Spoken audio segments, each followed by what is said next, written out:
Alhamdulillahirabbil alamin. Puji syukur kepada Allah Subhanahu wa taala bahwa pada kesempatan ini kita semua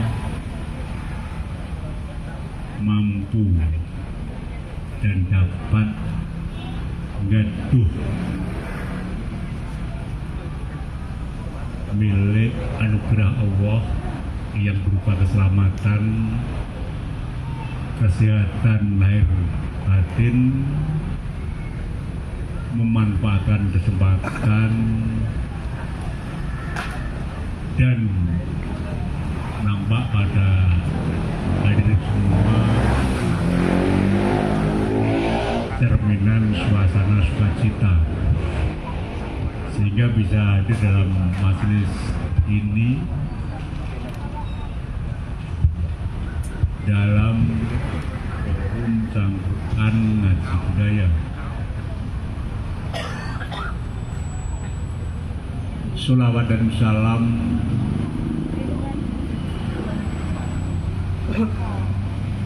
saya aturkan kepada pemujining jagat royo Sayyidina Muhammad Sallallahu Alaihi Wasallam. Semoga bisa senantiasa menyertai kehidupan kita, bisa menjadi pegangan, petunjuk, panduan, ukuran perilaku kita sesuai apa yang sudah diwariskan dari Sayyidina Muhammad SAW.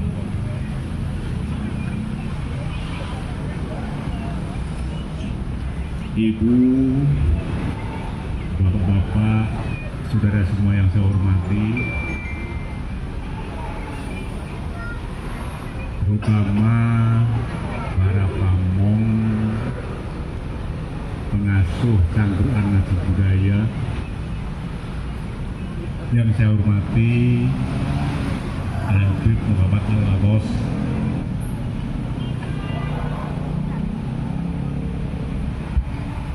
terima kasih untuk sekali lagi saya pun mengucapkan alhamdulillahirabbil alamin. Untuk pertama kalinya saya bisa hadir di tengah teman-teman Cangkruan Ngaji Budaya. Diminta maaf kalau selama ini baru kali ini saya hadir dalam kebersamaan secara langsung. Sementara yang terjadi sebelumnya ya hanya melalui grup WA. Saya bisa mengetahui perkembangan situasi kondisi yang ada di komunitas Cangkruan Ngaji Budaya. Lebih merasa mendapat kehormatan kemudian 3 hari yang lalu Mas Andra memberitahukan bahwa saya diminta untuk mengisi acara Cangkruan malam ini dengan topik menghormati bukan minta dihormati.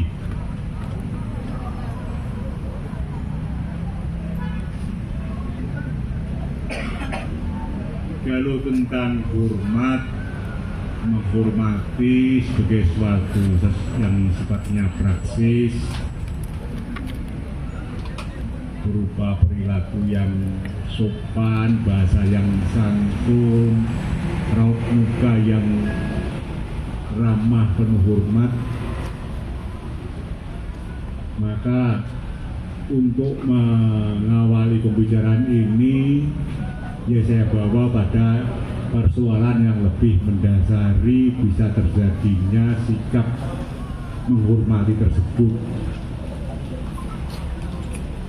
yaitu berangkat dari kata dasar harga. Harga dalam bahasa Jawa rego atau price, dalam bahasa Inggris itu tentang nilai.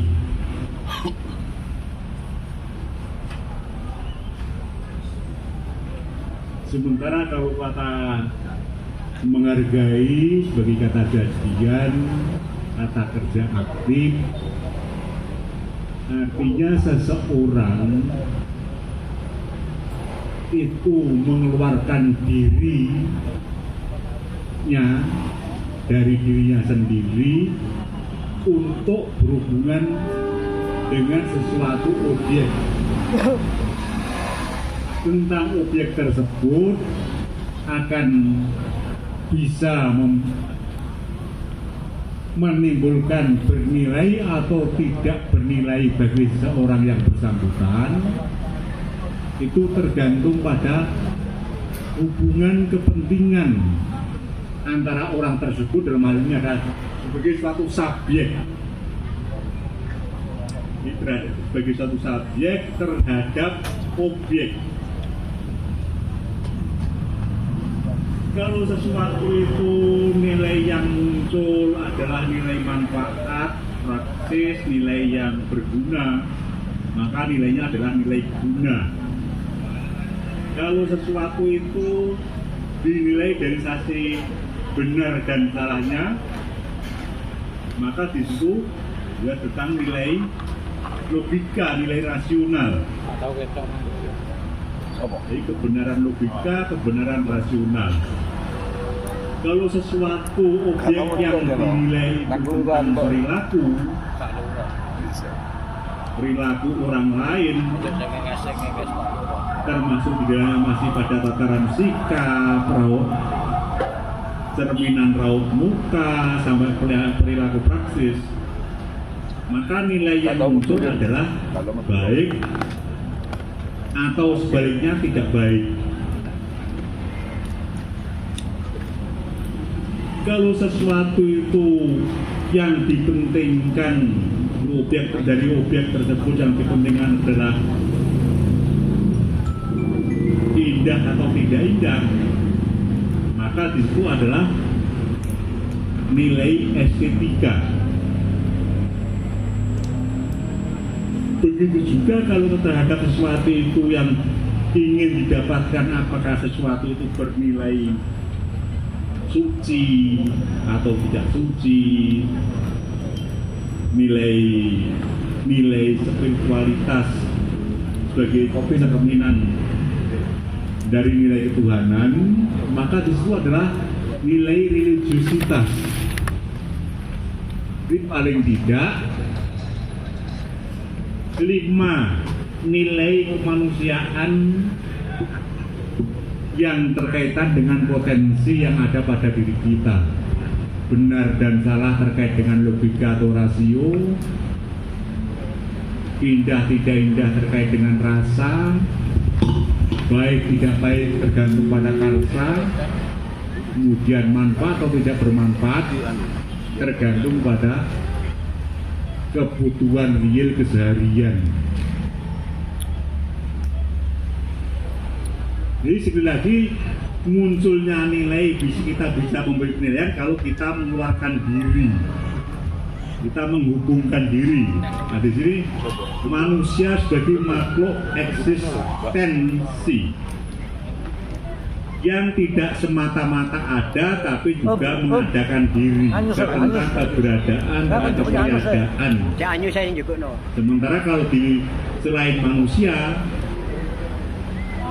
sekedar pada tataran ada meja, ada gunung, ada kereta, ada hewan. Nah, dari konteks nilai sebagai suatu yang bagi manusia bisa manusia sebagai produsen nilai, tapi sebaliknya juga sebagai konsumen nilai. Dari nilai itulah kalau kemudian terkait dengan menghormati, kita menghubungkan diri dengan yang lain dengan dasar mengakui keberadaan, keberadaan yang lain itu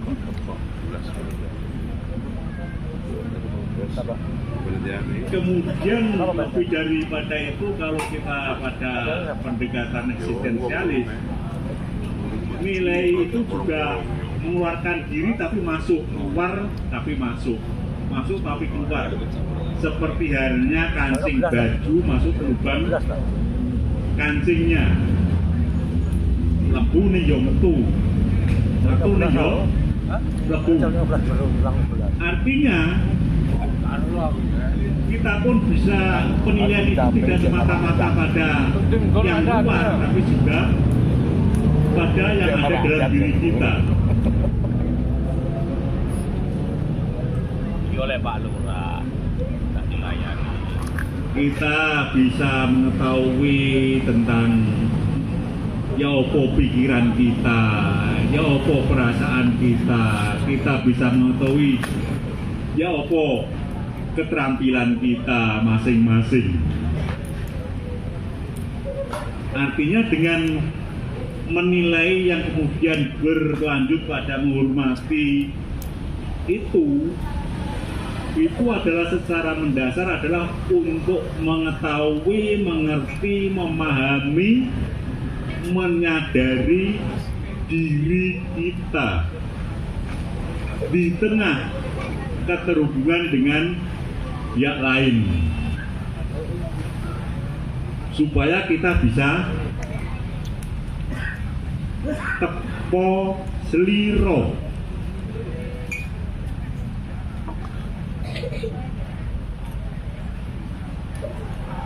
Dari nilai itu, kalau kemudian sudah menjadi suatu perilaku keseharian, itu yang kemudian sudah menjadi norma dalam masyarakat.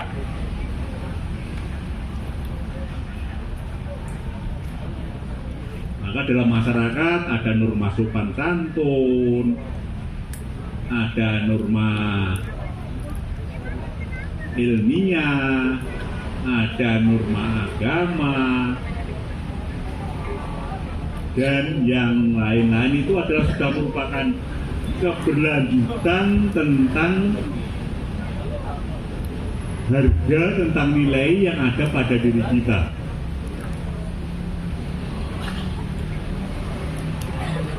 Di antara nilai, norma, dan moralitas sebagai satu kesatuan yang tidak dapat dipisahkan.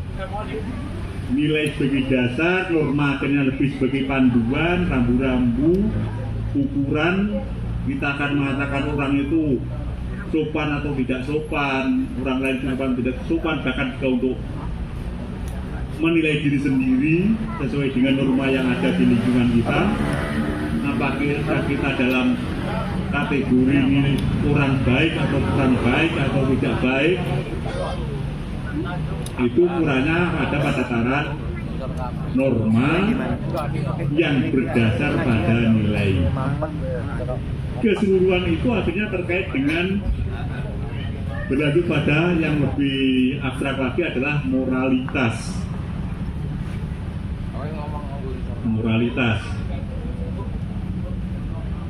tentang ukuran terhadap manusia yang bisa menghasilkan baik atau tidak baik secara sederhana dalam segala perilaku keseharian, sesuai ya, kalau sekedar sesuai pekerjaannya, sesuai dengan profesinya, itu hanya pada tataran yang disebut kode etik. Tapi kalau etis dalam arti luasnya adalah menilai seseorang betul-betul pada ukuran manusia.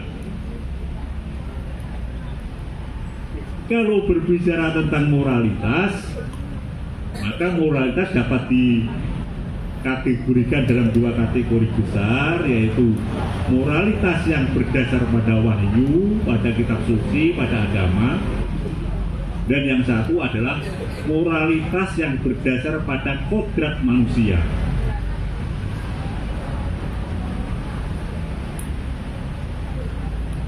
Ini moralitas kodrati.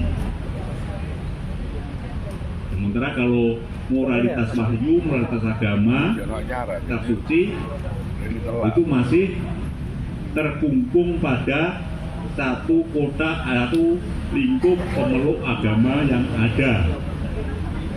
Sementara kalau moralitas kodrati berlaku untuk manusia yang apa adanya sebagai manusia, tanpa melihat lagi pada jenis kelamin, latar belakang pendidikan, pekerjaan, dan lain sebagainya.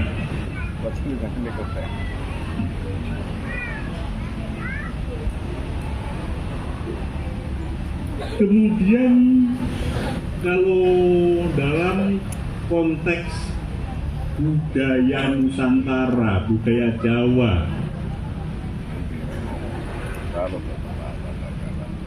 yang dihormati, yang dihargai tidak semata-mata apa yang nampak secara kasat mata, sesuatu yang sifatnya material konkret, tapi juga sesuatu yang tidak dapat dilihat dengan indera mata, sesuatu yang sifatnya metafisik. Ya kalau saya menggunakan ada yang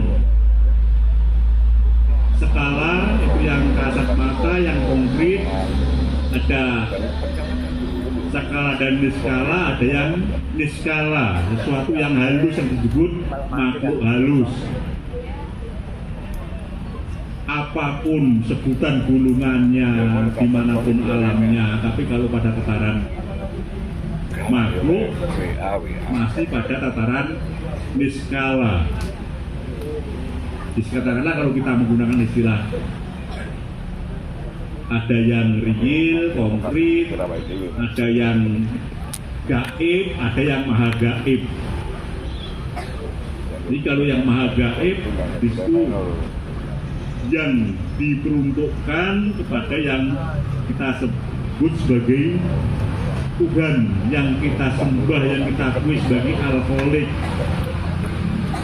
yang kita sebut sebagai yang segala-galanya, yang maha sempurna.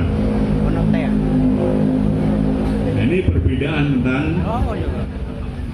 tingkatan penghargaan dalam khazanah budaya Jawa dengan yang atau Nusantara dibanding dengan penghargaan, penghormatan terhadap apa yang ada di khazanah bangsa lain. Ini juga arah enggak ya? Oh, sekarang siji, kayak mati. Kayak mati. Kemudian dalam khazanah budaya Nusantara atau Jawa tadi, bahwa penghormatan tidak semata-mata kepada sesama manusia, tapi kepada apapun, siapapun dari alam manapun, apapun sebutannya, sebutan apapun,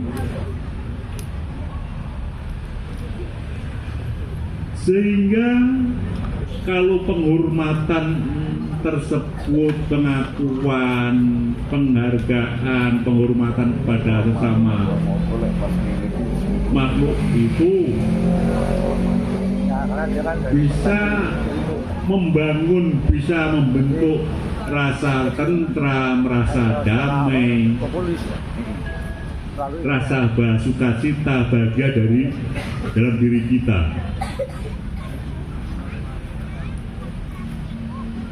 Ya katakanlah kalau dalam agama Hindu atau di Bali ada konsep Trihita Karana, hubungan yang harmonis antara manusia sama dengan manusia, manusia dengan alam, manusia dengan Tuhan.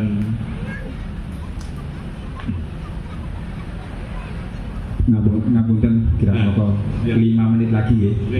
Karena moderator ya kudu moderat nggih. 5 menit lagi monggo. Kemudian tadi saya katakan bahwa menghargai itu adalah kita menempatkan diri kepada subjek. Sekarang saya nyinggung tentang yang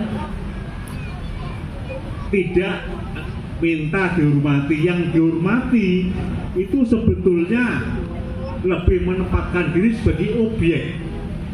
bukan lagi pada posisi sepenuhnya sebagai subjek. Nah, memang dalam perkembangan lokal, terutama dalam 20 tahun terakhir ini, tidak sedikit orang golongan yang lebih mengutamakan minta dihargai, minta diakui, minta dihargai, minta dihormati, tanpa mengimbangi pengakuan, penghargaan, penghormatan pada pihak lain. Ya, dalam hal ini mereka yang senantiasa minta dihargai, dihormati, sementara tidak mau tahu pada yang lain, itu lebih menempatkan diri pada tataran nanding saliro, merasa paling baik, merasa paling benar, dan lain sebagainya. Kalau dirunut pada lacakan sejarah, itu sama sekali tidak berasal dari khasanah budaya Nusantara, tidak pernah berasal dari khasanah budaya Islam, tetapi lebih berangkat dari khasanah budaya yang kita sebut budaya Barat, yang berangkat dari individualisme, kemudian berkembang pada tataran lebih lain, mengangkat hak asasi manusia atas nama ekspresi, mengekspresikan diri, minta dihormati oleh orang lain, tapi sebelumnya tidak mau peduli, tidak mau menghormati yang lain. Nah, pada situasi katakanlah 15 tahun atau 10 tahun terakhir ini, dengan yang disebut pos kebenaran, akhirnya kebenaran tidak semata-mata kebenaran ilmiah, tidak semata-mata kebenaran yuridis konstitusional, tidak semata-mata kebenaran filsafat, tidak hanya kebenaran religius, tapi lebih di luar itu muncul lagi kebenaran hanya karena ukurannya cocoke karpe dewi.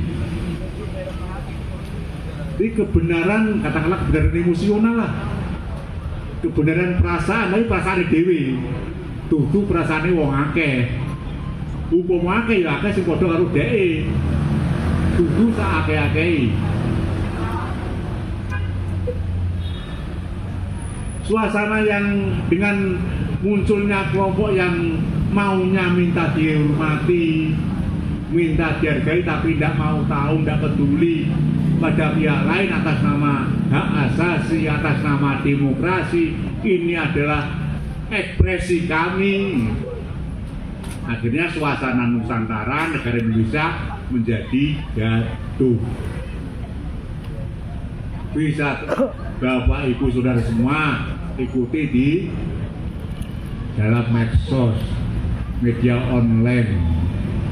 Kalau media mainstream tidak begitu banyak karena sudah diseleksi.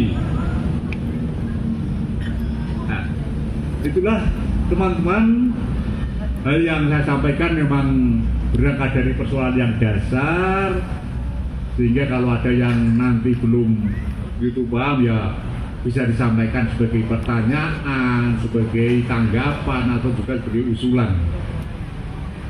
Jadi sekali lagi, tentang menghargai itu menempatkan diri sebagai subjek pada tataran tepo sliro, iso nepakake awake dhewe dalam konstelasi sistem, termasuk sistem universal, tidak hanya semata-mata pada sesama manusia. Sementara yang minta dihormati itu berangkat dari tataran nanding saliro, durung bisa tepo sliro. Kalau dari tepo sliro sudah mapan, maka akan berlanjut pada mula kariro, senantiasa evaluasi. Apa aku sih kaya esuk mau sing resik, sing jernih, sing apik, apa dalam sehari ini aku bisa naik penyimpangan dalam perilaku, dalam ucapan, dalam pikiran. Jadi berangkat dari Teposliro sampai pada Mulat Sariro Ambrosowani. Evaluasi berkelanjutan untuk senantiasa meningkatkan diri, kualitas diri.